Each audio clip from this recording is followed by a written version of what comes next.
Hi parents, Kirk Jones, high school pastor here, bringing you the weekend recap. We just recently started up a parables series, and yesterday we talked about the parable of the talents. Spent some time just talking about how basically what a talent was. It's where we get our word talent, our English word talent from, but back then it was actually a weight, so it was either a talent of silver or a talent of gold. And it was quite a bit. So each of the men, although one was given 5, one was given 2, one was given 1, they were all given something, and they were all given quite a bit. And definitely part of our Christian walk is about using those talents to advance the kingdom of God, not using them for our own personal benefit, but using them for God's will. And the man who did not do that, who just sat on his talents, his judgment has an implication of hell in it. It's a serious deal. But then we spent quite a bit of time kind of looking at that last guy and how when the master returned, he had all kinds of excuses.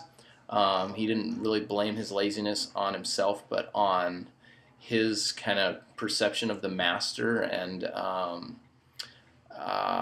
circumstances and things like that. But we also talked too about how sometimes doing nothing is a sin.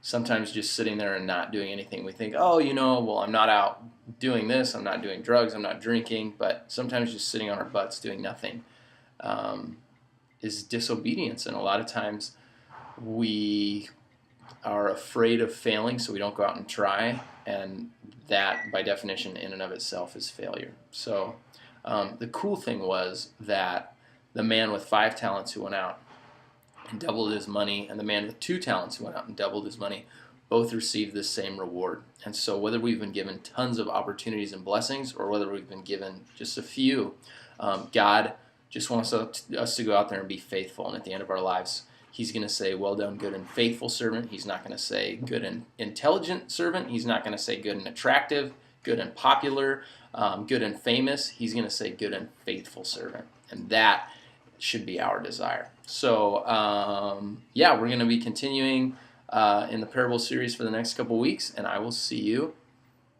on Sunday.